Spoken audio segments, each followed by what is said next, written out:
O Alquimista, de Paulo Coelho, é uma fábula moderna sobre seguir nossos sonhos. É a história de Santiago, um jovem pastor andaluz que ousa abandonar a segurança de sua vida conhecida para viajar até as distantes pirâmides do Egito, em busca de um tesouro que viu em um sonho. Mas a jornada revela que o verdadeiro tesouro não é o ouro ou as joias, mas a sabedoria adquirida, o amor encontrado e a profunda conexão com a alma do mundo. A história é um poderoso lembrete de que o universo conspira a nosso favor quando temos a coragem de perseguir nossa lenda pessoal. Parte 1: O sonho e o despertar. O chamado para a aventura. Nossa história começa nos campos ensolarados da Andaluzia, na Espanha. Conhecemos Santiago, um jovem pastor que escolheu sua profissão não por necessidade, mas por um desejo de viajar e conhecer o mundo. Ele ama suas ovelhas, a liberdade de sua rotina e os livros que lê.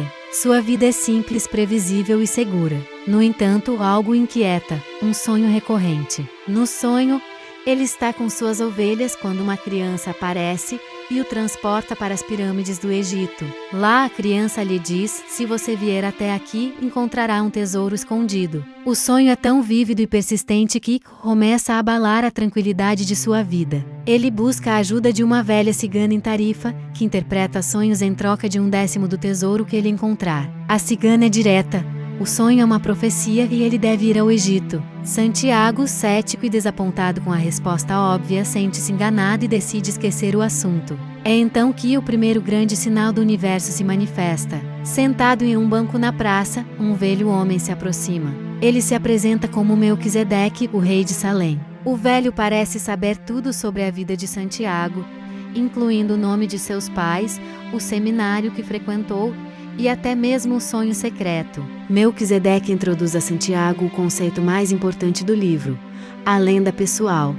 Ele explica que a lenda pessoal é o caminho que Deus escolheu para cada pessoa na Terra. É o nosso verdadeiro propósito, nosso maior sonho. Quando você quer alguma coisa, diz o velho rei, todo o universo conspira para que você ia lá e seu desejo. No entanto, ele adverte que a maioria das pessoas desiste de sua lenda pessoal por medo, rotina ou por ouvir a opinião dos outros. Para ajudar Santiago a não cometer o mesmo erro, Melquisedeque pede 1/10 de suas ovelhas em troca de uma pista sobre como encontrar o tesouro. Após muita hesitação, Santiago decide vender seu rebanho. Ele percebe que suas ovelhas, que representavam sua segurança e seu mundo conhecido, também eram a âncora que o impedia de seguir seu sonho. Ao se encontrar novamente com o rei, ele recebe 2 pedras, Urim e Tumim, que podem ser usadas para responder sim ou não quando ele estiver sem saída. A lição final do rei é: preste atenção aos sinais. Com o dinheiro da venda de seu rebanho e as pedras no bolso, Santiago embarca em um navio para Tanger, no Marrocos, deixando para trás o único mundo que conhecia.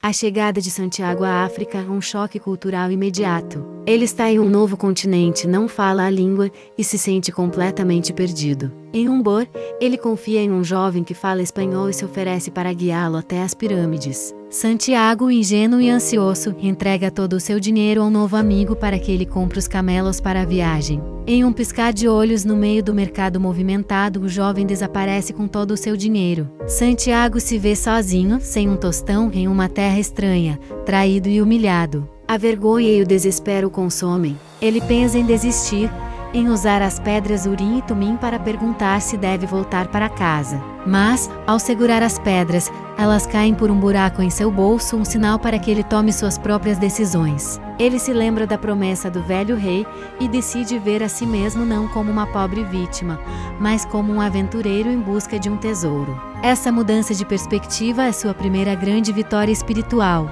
Com fome e sem rumo, ele encontra uma loja de cristais. No topo de uma colina, o dono, um homem gentil mas amargurado, vive preso à rotina e ao medo de realizar seu próprio sonho de ir a Meca. Santiago se oferece para limpar os cristais em troca de comida. Ao ver os cristais brilhando, ele tem uma ideia: construir uma prateleira do lado de fora para atrair mais clientes. O vendedor de cristais, relutante a qualquer mudança, acaba concordando. O sucesso é imediato. Santiago passa quase um ano trabalhando na loja. Ele não apenas aprende sobre o comércio, mas também sobre a mentalidade de seu chefe, um homem bom que se acostumou tanto com seu sonho que tem medo de realizá-lo e depois não ter mais pelo que viver. Santiago, por outro lado, nunca esquece sua lenda pessoal. Ele introduz novas ideias, como vender chá em copos de cristal, o que transforma a loja em um negócio próspero. Ele junta dinheiro suficiente para, se quisesse, comprar o dobro de ovelhas que tinha antes e voltar para a sua antiga vida. Por um momento ele hesita. O caminho de volta é seguro e familiar, mas ele percebe que, se voltar, sua vida será exatamente a mesma,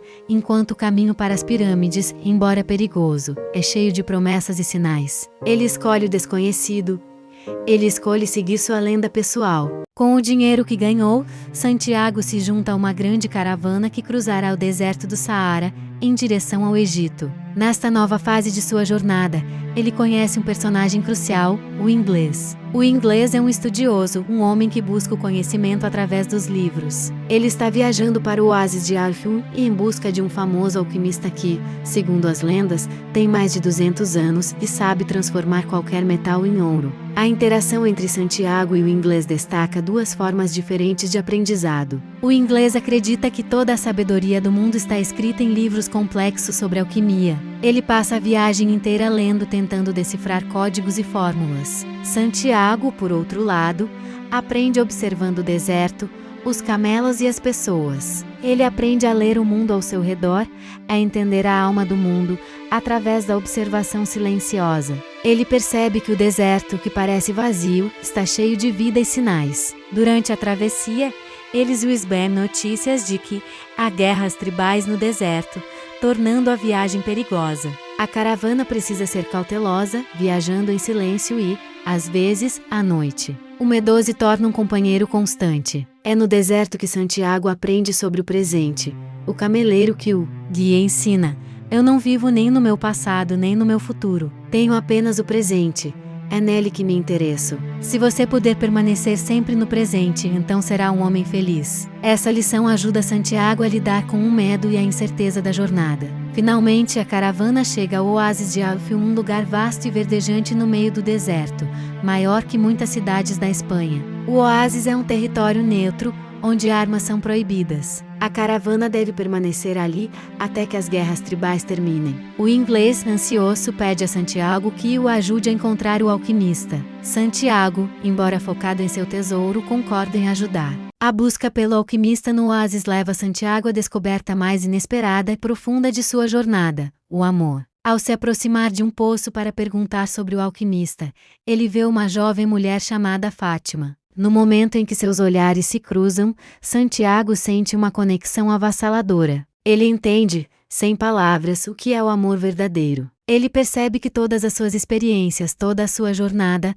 o levaram até aquele exato momento. Ele começa a encontrar Fátima todos os dias no poço. Ele conta a ela sobre sua lenda pessoal, sobre o tesouro e as pirâmides. Fátima, como uma verdadeira mulher do deserto, compreende a importância de sua jornada. Ela não tenta prendê-lo, pelo contrário, ela o incentiva a continuar. Se eu for realmente parte de sua lenda, ela diz, você voltará para mim. O amor de Fátima não é um obstáculo, mas um catalisador. Ele dá a Santiago uma nova razão para encontrar o tesouro e retornar. Enquanto isso, o inglês finalmente encontra o alquimista, mas fica desapontado. O alquimista simplesmente lhe diz, vai, tente. Ele o instrui a transformar chumbo em ouro, uma tarefa que o inglês, apesar de todo o seu estudo, não sabe como começar. Um dia, enquanto observa o deserto, Santiago vê 2 gaviões voando. De repente, ele tem uma visão.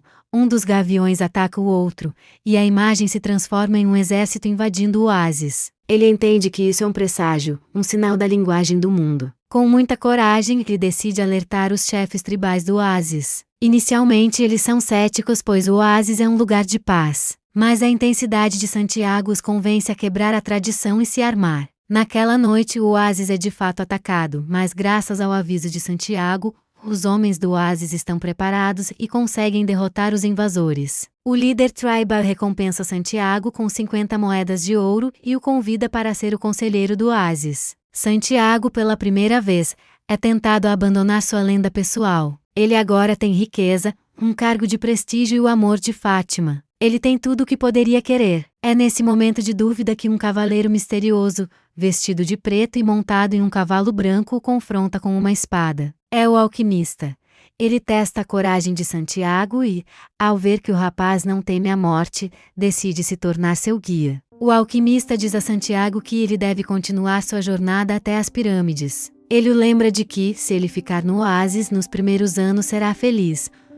Mas com o tempo, os sinais do universo cessarão, e ele viverá o resto de sua vida com o arrependimento de não ter completado sua lenda pessoal. E seu amor por Fátima, que antes era uma força, se tornará uma fonte de amargura. Santiago concorda em partir e ele se despede de Fátima em um momento emocionante, prometendo voltar. A jornada de Santiago com o alquimista através do deserto é a fase final de seu aprendizado. O alquimista não ensina através de livros, mas através de ações e enigmas. Ele ensina Santiago a ouvir seu próprio coração. Onde estiver o seu coração, aí estará o seu tesouro, diz ele. Santiago aprende a silenciar sua mente e a escutar os medos, os desejos e a sabedoria de seu coração, estabelecendo um diálogo com ele. Eles são capturados por uma tribo em guerra. O alquimista, para salvar suas vidas, faz uma afirmação ousada.